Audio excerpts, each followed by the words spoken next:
LinkedIn vient de lancer une nouvelle fonctionnalité, le sondage. Donc, j'ai pensé faire une petite vidéo pour vous faire une démonstration, puis ensuite faire une petite discussion pour vous donner quelques conseils pratiques sur le sujet. Donc, voilà, pour lancer un sondage, c'est assez simple. En fait, on clique sur « Commencer un post », comme on le fait toujours pour faire une nouvelle publication. Mais si vous avez la fonctionnalité de déployer sur votre compte, vous allez avoir ce beau petit bouton-là ici, « Créer un sondage ». Donc, vous cliquez ici. Puis ensuite, vous pouvez spécifier une question et jusqu'à un maximum de 4 options seulement. La question fait 140 caractères maximum et les options sont limitées à 30 caractères. Donc ça, c'est très contraignant. Vos options devront être très concises. Donc, j'ai préparé un sondage pour les besoins de cette démonstration. Donc, je vais poser la question « Quel type de contenu préférez-vous sur LinkedIn? » Donc, ma première option sera le débat. Ensuite, les conseils pratiques. Pour avoir la troisième option, je dois cliquer sur « Ajouter une option ». La troisième option sera « Information » et comme quatrième option, attention, attention, je vais simplement écrire « Autre ». Pourquoi je fais ça? C'est parce que je veux générer de la discussion dans les commentaires. Je veux inciter les gens à commenter, ce qui va contribuer à propulser ma publication, donc à me donner plus de portée. Puisque plus on a de commentaires dans LinkedIn, plus on a de la portée organique. Ensuite, la dernière option, c'est la durée du sondage. Donc, par défaut, c'est une semaine, mais on a l'option une journée, 3 jours, une semaine ou 2 semaines. Donc, je vais laisser l'option par défaut pour le moment. Ensuite, on clique sur « Terminer » et on peut écrire notre publication. Donc, j'ai déjà préparé une courte publication ici que je vais copier-coller. Et la dernière étape, c'est de cliquer sur « Publier », chose que je ne vais pas faire parce que j'ai déjà publié ce sondage-là hier pour avoir des résultats à vous montrer aujourd'hui. Donc, allons-y dans l'autre onglet pour voir le sondage. Donc, ici, on voit que j'ai déjà 93 votes, ce qui est pas mal là, en moins d'une journée.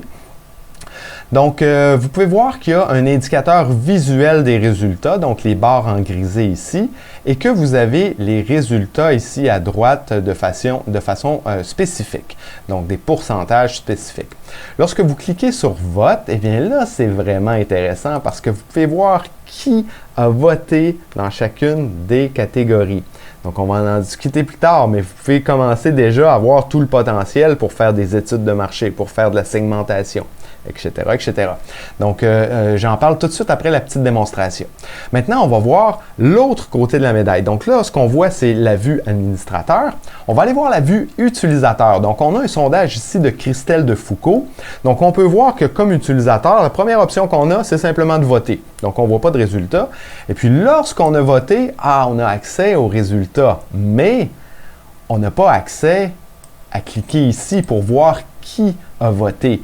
Et ça, c'est un élément ultra important et c'est une différence majeure par rapport à tous les autres types de publications sur LinkedIn.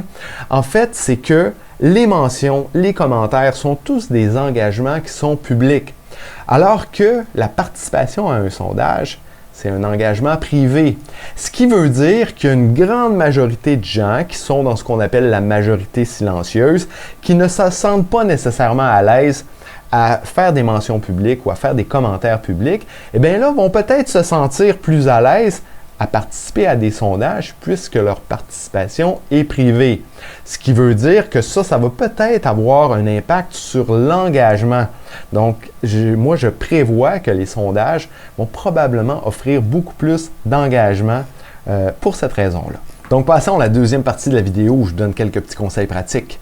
Donc, premier point, on peut voir ici que sur un sondage, il y a un nouveau paramètre dans l'équation, donc qui va influer sur votre portée organique, la participation, le nombre de votes. Donc, est-ce que ça va avoir un impact significatif sur votre portée? C'est fort probable.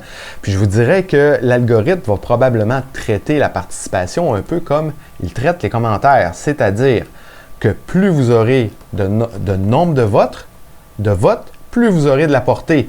Et plus vous aurez des votes rapidement à l'intérieur de la première heure suivant la publication de votre sondage, plus vous aurez votre portée. Donc, il va y avoir deux éléments au niveau de la participation qui va affecter votre portée, le nombre de votes et la vélocité des votes. Donc ça, c'est quelque chose d'important à considérer.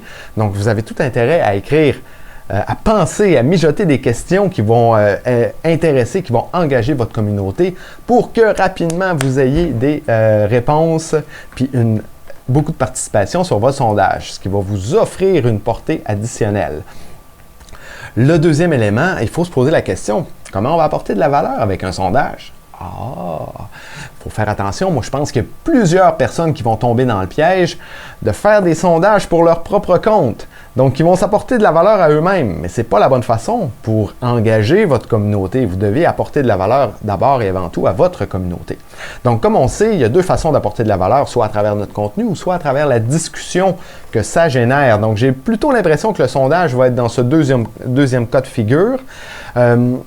Ce qui veut dire que vous devez travailler vos questions pour générer de la discussion qui va créer de la valeur. Ce qui ne veut pas dire que vous n'aurez pas des insights, donc de l'information à grande valeur ajoutée pour vous-même. Puis c'est d'ailleurs ce qui fait que cet outil-là, dans l'environnement LinkedIn, dans un contexte professionnel d'affaires, va être aussi intéressant parce que ça va vous permettre de faire des études de marché. Ça va vous permettre de segmenter votre marché, éventuellement d'être en discussion avec votre auditoire, connaître qu'est-ce qu'ils aiment consommer comme contenu. Ça va vous permettre d'ajuster votre contenu, puis peut-être même votre offre de service. Vous assurer qu'elle soit bien en phase avec les besoins de votre communauté, de votre marché.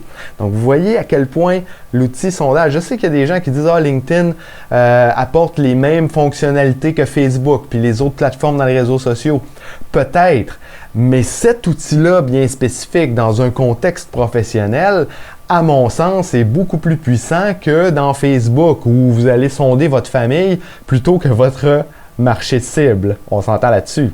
Donc voilà le dernier point que je veux parler, c'est la durée du sondage. Donc on a vu que c'est un paramètre. Lorsqu'on crée le sondage, on peut spécifier une journée, 3 jours, une semaine, 2 semaines.